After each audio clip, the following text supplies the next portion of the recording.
mengaji bagi anak-anak di lingkungannya. Satu hal yang mendorong Syamsiah menyediakan tempat belajar mengaji yakni tingginya kepedulian terhadap pengetahuan agama Islam, khususnya mengaji. Syamsiah memulai sejak tahun 2001 dengan tekun hingga kini, berawal dari rumah pribadi hingga akhirnya ke tempat yang lebih layak. Ia menjalani dengan penuh ikhlas walau tanpa gaji, mengabdikan diri bersama dua rekannya. Tak hanya membina anak-anak di TPA, Syamsiah juga mendirikan majelis taklim Al-Ikhlas. Langkah ini ia ambil berkat dukungan dari Ketua Pembangunan Masjid Al-Ikhlas yang melihat belum adanya wadah pengajian rutin bagi warga, khususnya ibu-ibu. Meski aktif mengajar setiap hari, Syamsiah juga seorang pedagang sembako kecil-kecilan di pasar dekat rumahnya. Demi membantu perekonomian keluarga, ia berdagang yang sebelumnya di PHK dari pekerjaan saat pandemi 2020 di salah satu perusahaan di Goa. Di tengah kesibukannya mengajar dan berdagang, Syamsiah juga diamanahkan sebagai penjabat sementara atau BJS Ketua RT 3 RW 1 Kelurahan Mangasa, Kecamatan Tamalate, Makassar. Berinteraksi dan melayani warga bukanlah hal baru bagi Syamsiah. Tahun 1997-1998 ia menjabat sebagai staf desa Lembang Lohe di Kajang Bulukumba. Di tahun berikutnya ia diamanahkan sebagai bendahara di Kecamatan Kajang Bulukumba.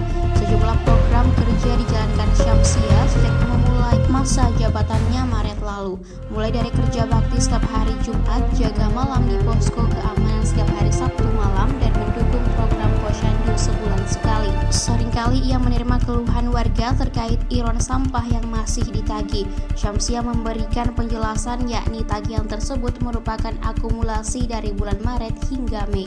Di akhir penyampaiannya, Syamsiah berharap ketua RT yang akan dipilih mampu memimpin warga dengan baik, amanah, dan terpenting peka dengan kebutuhan warganya. Program kerja kami itu sampah, posko tiap malam, posko satu kali sepekan. Di Berlin nah. Saya, teman-teman RT dan RW, posyandu, imunisasi sama pemeriksaan kesehatan. Jadi kalau poskoku setiap malam Sabtu, kalau RT tadi, ini kantor lurah, saya posko. Dari seluruh RT 18 orang kumpul. Keadaan biasa Jumat bersih. Antusiasnya warga untuk hadir, alhamdulillah bagus. Saya sama dulu bilang, kenapa masih ada bayar? Saya bilang, kan ada yang Maret, Mei itu kan masih ditagih.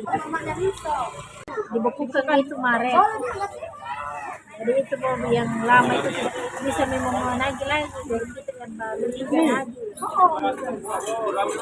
Sebagai kewajiban kita.